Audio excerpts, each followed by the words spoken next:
Hey, fellow players. This is your humble handicapper coming from Los Angeles, California. We're not in Vegas today. Thought we'd mix up a little bit. Had a little rough week, so we did a little change of venue. I got a guest handicapper today. This is my nephew. That's Luca. 18-year-old, handicapping, gambling more than I ever did at this age. And this is my lucky little daughter, Zenyatta. She'll be moderating. We're going to be going back and forth and giving our picks. Let's do it. I'll give a pick, and then Luke will give a pick, and we'll see where we end up at the end of this little episode here. My first play is going to be the Baltimore. I'm sorry, it's not the Baltimore Colts. It's going to be the Indianapolis Colts. At home, catching 7. The Eagles are coming in off that loss against Washington. This is one of my favorite angles when I can use it. It's called the Dream Buster angle. When a team is undefeated late in the season, college or pro, and they get knocked out and they lose, usually they come back a little flat the next week. Jeff Saturday has brought energy to that team. They went back with Ryan now. I think that's a good move. They're running the ball well. If they can get past that first half against this Eagle team, I think the 7 points looks like a given. It feels like a solid play to me. We're going to jump on this one in the Dome, look for a team who just lost all their momentum and now are coming back a little flat. So we'll get the 7 points at home with the Colts. I think they win that one outright as well. I like the Colts a lot in that game as well. Yeah. So my first pick, definitely. I love the Pats. Might be going against the Young, but the Pats this week, I just learned too long to fade Belichick. He's at home playing against the Jets, and the Jets, I'm going to be playing a lot of public overreaction in my eyes this week. The Jets are sweethearts. The public loves the Jets. Oh, it's the Jets. They're winning. Everybody loves the Jets. Oh, my God. I don't see it. The Pats are a perfect dream buster in my eyes. They run the ball well. They play great defense. They don't make a lot of mistakes. I love the Pats this week, minus the points, -3.5. Yeah. We're taking the Jets. I'm taking those 3.5. That game screams 3-point game. Low scoring, field goal game.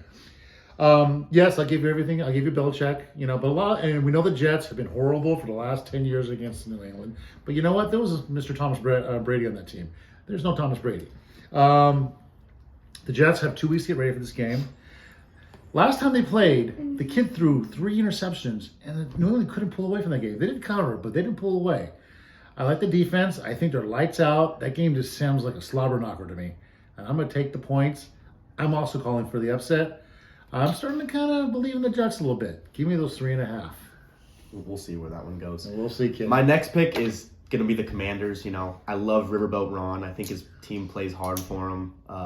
Cool story with that team this year. Heineke getting the start this week. I just like that team a lot. They're getting Chase Young back this week. Their star defensive end. Chase Young's not playing. He's not playing? He's not playing.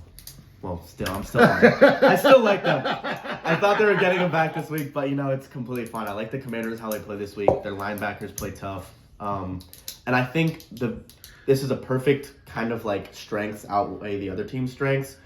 All the Houston Texans can do is run the ball with Damian Pierce out of Florida. He's great. One of probably the best rookie running back besides Breece Hall. But the Commanders, if they could do one thing, it's they know how to stop the run. They did it last week against the Eagles. I think they'll do it again this week. And I honestly think they might blow them out. The Texans are a weird team. I think if there's one team tanking this year, I think it's the Texans, and I don't really think they want to win. And the Commanders, they play hard for Riverboat Ron, so I like the Commanders minus their spread. I like what you're thinking, kid. But my next pick is going to be the Bears. I'm playing them again. Guys, I played them the last 3 weeks in a row. They've all kinds of the first team in the history of the NFL to score like more than 28 points and lose all 3. 225 yards rushing and 1-4. All these historical things. I do like the Bears against an Atlanta team, who I think is they were interesting in the beginning, but I think they're starting to like downsize now. They say the most insane to prove insanity is to do the same thing over and over again and expect a different result. So yes, I'm going to be insane. I'm going to take them for a 4th time. I got it. If I don't take them this time and I jump off that bag going down, I'll feel burned. I think there's more. They can't stop that team. There's no way. If you want to do an over and under, maybe take that. But no, we're taking the Bears. We're taking the 3. I can't believe they're a 3. I made them a slight favorite. Justin Fields is going to run up and down that fast track in the Dome. To me, I'm taking the Bears +3. I think the kid likes them too. What do you have to add to that? I'm also on the Bears this week. It's the most publicly bet underdogs of the week. So if we're falling into the trap, we're falling into the trap. But it's the Bears. As he said, no team has ever scored 28 plus points and lost, was it 3 straight games in a row? Yeah. I mean, I just think playing against the Falcons, who, okay, they stayed in it with a lot of good teams, but I don't see how Marcus Mariota can make more plays than Justin Fields. I really don't. And I think with Chase Claypool, I think this is his game that he could finally break out against the Falcons, who have a pretty weak secondary besides A.J. Terrell. Like, I honestly think that could potentially be a blowout game with the running offense of the Bears. And yeah, the Bears are banged up, but what kind of weapons do the Falcons have? They don't really have a lot of weapons. Drake London, sure. They don't even give the ball to Cordell Patterson. I really think this is the Bears' game to lose, and I honestly can see them winning this game outright. So I'll take the 3 as well. Yeah, do definitely like the money line on that one. Yeah. Guys, we're moving to the afternoon games. He thinks I'm crazy, but I'm taking the Vikings at home against Dallas Cowboys. That Dallas lost to Green Bay looks even worse now than it did a couple of days ago. Yeah. What was happening to Green Bay? Yeah. I know Vikings, they barely win every game, but you know what? That's a sign of a good team. You win close matches. They won 7 one-score games. Yeah. They can run the ball. Dallas is not stopping the run as much as they were. The defense looked good, but you can run up the middle. They have a gentleman named Cook who can run the ball. They have that new tight end from Detroit. They can spread it around. They get a chance to do that weapon a lot, but because it's a new toy now, I'm at home. I'm getting a point. I thought they'd be favored by 2. I mean, underdog by 2.5. Favored by 2.5, but they're underdogs against Dallas. Do you guys believe in Dallas? I don't believe in Dallas. I'm gonna take the Minnesota Vikings. They're saying Dallas has more to play for because they're falling behind. That's a bunch of horseshit. These are professional athletes. Vikings know they have something special going on. I'm gonna take the small dog and run with it. Yeah, I can see. It's just such a close game. It's definitely a stay away from me. I just don't know. I mean, if I would have to bet, I would probably go with the Unk on that one. Vikings are at home. They're getting points as well. I would take the point. I would probably go with the money line. They know how to win. But my next pick is Unk does not like this one at all. It's a late game. I like the Bills and their spread. And we don't even know if the game's happening. But if the game's happening, I like the Bills and their spread. Again, public overreaction. Oh my God, Josh Allen just lost to the Jets. Oh my God. Dude, everyone really liked it because, it was going to be a really snowy area. Oh, Nick Chubb can run the ball. The Browns can do that. It's still the Browns. Their quarterback is Jacoby Brissett. They run the ball. The Bills have a great defense, and I think this is a perfect point in the season where the Bills' defense can prove we're still the Bills. And it's still Josh Allen. Josh Allen, in my opinion, is the best quarterback in the NFL. Okay, he's made some mistakes. You make mistakes when you throw the ball 60 times a game. It happens. No one else does that because they don't have a running game. They cannot run the ball. I think if they get a running game going early in the first quarter, this will get bad for the Browns. The Browns are not a good team at all. They run the ball, sure. The Bills will stop that. Von Miller, they have a good run defense. I like the Bills and their spread. I think it could be a blowout.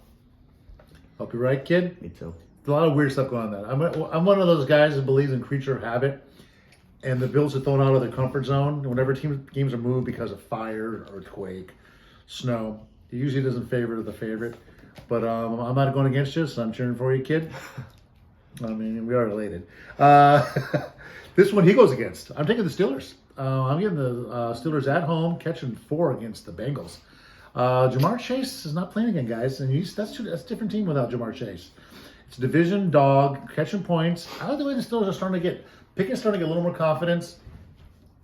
Fitzpatrick is back after his appendectomy, which is amazing to me. I had appendicitis. I was out forever. But we have Watt back. The defense is playing lights out. I think it's just a division dog. I know it's they beat them to get the first game of the season, so you might get a revenge factor. But the Bengals, you can still get after them with that defense on Pittsburgh. So as a home dog in the division, I'm taking those Steelers. I'm going to go against you on that one, Unk. And I know all your things you said, I think, are completely fair. But, again, my kind of trend this week is public overreaction. Jamar Chase is a wide receiver. Skill players are replaceable up to an extent in this league that we call the NFL. Not when you're one of the best ones in the league. But true. But behind him, you have 2 or 3. You have Tyler Boyd and T. Higgins. They still have, with those 2 guys, I would say a top 15 wide receiver room in the NFL. And Joe Burrow, I love Joe Shiesty. I'm a big Joe Shiesty guy. And if Joe Mixon, Joe Mixon just had a career day. He had 5 rushing touchdowns. I don't think the Steelers' offense is the iron blanket or what they used to call them. Iron Curtain. Iron Curtain. They're just like I'm too young for Kids! that. I'm too young for that. They're not what they used to be. They're really not. Pickett, he has small hands. I just don't think I don't know. I really like the Bengals in this spot. I think the public is overreacting again. I'm catching 4. I think You're laying for it. laying 4, and I think this can be a blowout. It's still the Steelers. I guess they're at home, but I don't know. I like the Bengals in this spot. I'm gonna go against you on that one, Unc. All right, that's good. Fair enough. You're allowed to have your opinion. Youth is wasted on the young. Clearly. Last one, I'm doing a 6th game here. I'm taking the Chargers at home against Kansas City. He's getting 2 of his receivers back. Kansas City hasn't played the competition. They kind of goof around a little bit too much. Love Mahomes. I mean, he is maybe the best player in the league, other than maybe Josh. But the Chargers are starting to play a little better. They're starting to I'm worried about their run defense, but I'm not worried about Kansas City's run offense. So, all mute point. I'm getting another division dog at home. We're playing inside that dome. It's a revenge game. And remember, that's when the kid got hurt. So, we're taking those Chargers. Okay, you have one more you yammer on about, young man? I'll give an extra pick. This is a lean. This is not an official pick. Lean. A lean. I like the Panthers backdoor covering against the Ravens this week. The spread is 13. I don't see the Ravens love to give up backdoor covers. Lamar doesn't have a lot of his weapons right now, and they're a good team. They're getting healthy. I think the Ravens, if they make the playoffs, they could be a sleeper to definitely make the Super Bowl. I love the Ravens. I think Lamar's still an MVP candidate. He's great. But this Panthers team, I don't know. Like, I feel like it's going to be bad. It's going to be ugly at the start. It's going to be bad. But I think if they get their running going, Dante Foreman is not a terrible running back on the squad. If they run it a little bit, if they get a score early in the game, I could see the Ravens kind of just leaning back saying, oh, this is like a look-away game. I know they have a tough schedule coming up. It's a look-forward game. I apologize. They're looking forward to they got to get some wins because they're kind of falling back. I could see the Panthers squeaking this out, losing by 10 or 11 or something weird happening at the end. Just because the Panthers, they want to beat the Ravens. They have nothing to lose. The Ravens have everything to lose at home. So. Guys, remember, there's going to be a lot of weird weather going on from here on out, so Yeah. check some weather stuff going in tomorrow. Yeah. Most of these games we talked about are back east, so keep an eye on that. My daughter here has been hanging in there. Yeah. So hello, everybody. Say your piece. Louder. Hit the subscribe button. Don't forget to hit the subscribe button. This handsome young man is accepted quite a few colleges, so maybe we can win some more money for his tuition. Would love to do that. Yes, please. All right, guys, good luck. Make some money. Bye.